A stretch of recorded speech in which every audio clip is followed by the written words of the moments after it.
Bismillahirrahmanirrahim. Alhamdulillah wassalatu wassalamu ala man la nabiyya ba'dah, amma ba'd.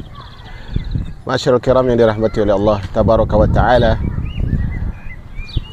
Kita ketahui bahwasanya manusia seminder apapun dia, seintrovert apapun dia adalah makhluk sosial yang pasti akan bergaul bersama sedikit atau banyak orang. Dan dia harus ingat, orang yang dia bergaul dengan mereka ini, ada orang yang baik, ada orang yang tidak baik. Ada orang yang membawa manfaat, ada yang menghasilkan mudarat. Sehingga dalam Islam ini betul-betul diperhatikan. Kita katakan bahwasanya pertemanan ada yang terputus ketika berakhirnya orang yang berteman ini atau berakhirnya dunia. Tetapi ada pertemanan yang walaupun orang yang berteman ini wafat, tapi itu pertemanan akan selalu bermanfaat, yaitu berteman dengan orang-orang yang bertakwa. Makanya kita sebutkan firman Allah, al-akhillau yawma idzin ba'duhum li ba'din adu illal muttaqin. Semua persahabatan pada hari kiamat nanti akan saling menjadi musuh. Yang ini menuntut yang itu menuntut yang ini. Akan saling lari dari satu sama lain. Kecuali orang-orang yang bertakwa. Hanya orang bertakwa yang mereka tersebut berusaha mencari teman mereka ketika orang lain tidak peduli. Berusaha menolong teman mereka ketika orang lain nafsi-nafsi sendiri-sendiri. Makanya Rasulullah mengatakan al-mar'u ala dini khalili. Seorang itu sesuai dengan agama sahabatnya. Dan kita katakan tadi bahwasanya sesuai dengan agama sahabatnya adalah sesuai perilakunya, akhlaknya, kebiasaannya, itu pasti mengikuti. Su'ul khuluqi yu'di, akhlak buruk menular. Dan kita sebutkan tentang surat Al-Furqan, para ulama menjelaskan dalam tafsir, di situ ada ayat yauma ya'addu dzalimu ala yadayhi. Ketika seorang pada hari kiamat nanti menggigit kedua tangannya. Allah sebutkan di situ dia menggigit kedua tangannya dan dia mengatakan, andaikan aku tidak jadikan orang ini sebagai sahabatku, sebagai temanku. Karena dia lebih memilih teman yang buruk, kemudian teman yang buruk tidak menyelamatkan dia dari Allah Subhanahu wa taala. Al-Imam Hasan Al-Basri menyebutkan istaksiru minal asdiqail mu'minin. Perbanyaklah bersahabat dengan orang-orang beriman. Perhatikan lafaz beliau dalam orang beriman, bukan sekedar orang muslim tapi orang beriman. Orang beriman artinya adalah orang yang zahirnya melakukan amaliyah Islam dan batinnya penuh keyakinan kepada rukun iman. Baik, kenapa?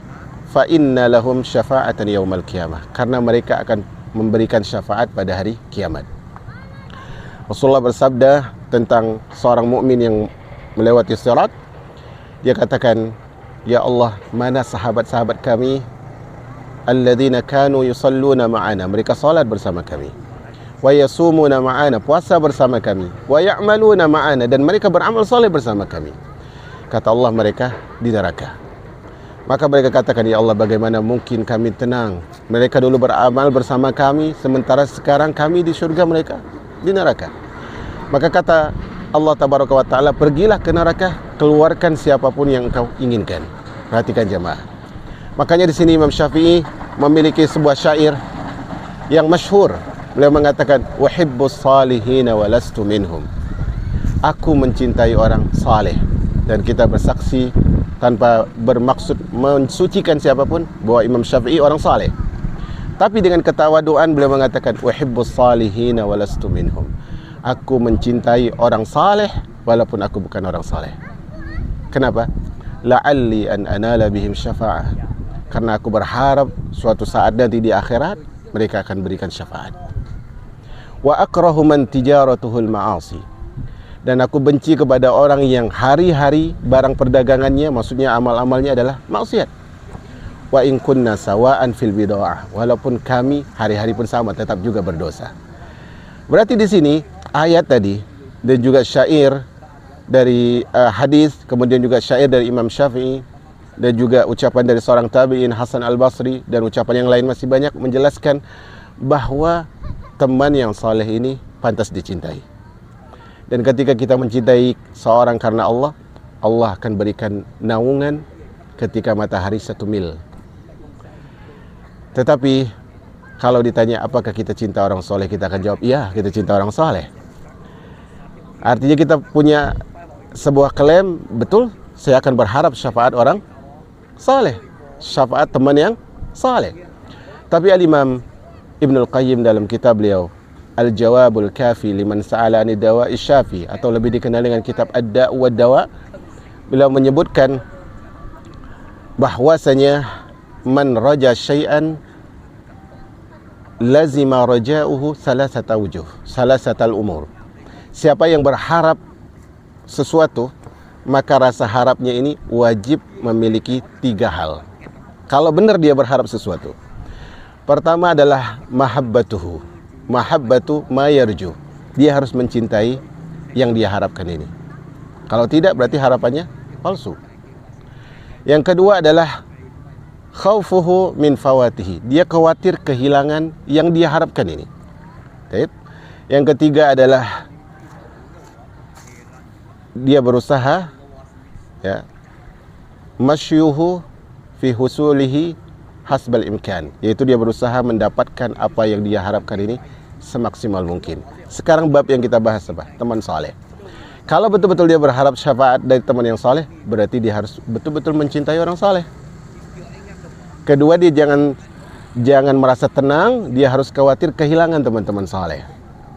Yang ketiga adalah dia sekarang berusaha nggak cari teman saleh, atau dia cari teman duniawi, atau dia cari teman yang melehah-lehakan. Kalau dia sudah dapat, dia berusaha tidak menggenggam teman saleh. Dulu di masa para tabi'in, mereka mengatakan, kalau kalian bertemu seorang ahlu sunnah, jaga dia baik-baik, karena zaman ini mereka sangat asing. Zaman dulu, zaman tabi'in, sekarang zaman kita. Maka jamaah, teman yang saleh itu bagaikan tongkat bagi orang yang buta. Kalau dia nggak pakai tongkat ini, dia akan jatuh, dia akan tersungkur, dia akan binasa, dia tidak akan sampai pada tujuannya. Karena tongkat ini adalah dalilnya dia, pengarahnya dia. Paham di sini ya? Bahkan kalau kita katakan kebutuhan seorang kepada teman yang saleh lebih besar daripada kebutuhan orang yang buta kepada tongkatnya. Orang buta, kalau dia jatuh, anggaplah dia jatuh ke jurang, mati jasmaninya, dia wafat. Tapi kalau teman yang saleh kita tidak punya, sehingga kita punya teman buruk, arah kita kemana? Ke neraka Allah tabaraka wa ta'ala. Maka di sini ingat, saya selalu berpesan kemana-mana, silakan lakukan hal yang mubah, tapi waspada syaitan masuk dari celah-celah yang mubah. Kalau kita punya teman dalam olahraga, perhatikan teman tersebut harus tetap teman yang saleh. Kalau kita punya teman dalam hal-hal yang mubah apapun, perhatikan temannya tetap harus teman yang saleh. Bagaimana ciri-cirinya? Pepatah Arab mengatakan, sadiquka man sadaqaka la man saddaqaka. Temanmu adalah teman yang jujur. Kau salah dikatakan salah, kau lalai diingatkan. Bukan teman yang apa katamu dikatakan benar, padahal kau bohong, padahal kau lalai, padahal kau tidak taat. Saya tutup dengan pepatah yang terakhir adalah sadiquka man abkaka la man adhakaka. Sahabatmu sejati adalah yang membuatmu merenungi kesalahanmu dan kau menangis, bukan yang membuatmu tertawa dan kemudian hati menjadi keras. Sekira ini kumpulan dari ayat, dari hadis, dari petuah ulama, dari pepatah Arab. Semoga dengan itu Allah Subhanahu wa taala berikan kepada kita sampai husnul khatimah, memiliki teman-teman yang saleh. Terakhir, teman-teman olahraga kita, kalau tidak saleh, nggak bakalan sholatin kita kalau kita wafat. Betapa banyak orang punya teman, paling mereka hanya datang takziah, ketika momen sholat mereka duduk. Maka cari teman yang kemungkinan besar mereka menyolatkan kita, dan prioritaskannya adalah orang bertauhid, supaya Allah Subhanahu wa taala selamatkan kita dari azab kubur. Hada wa sallallahu ala nabiyina Muhammad walhamdulillahi rabbil alamin.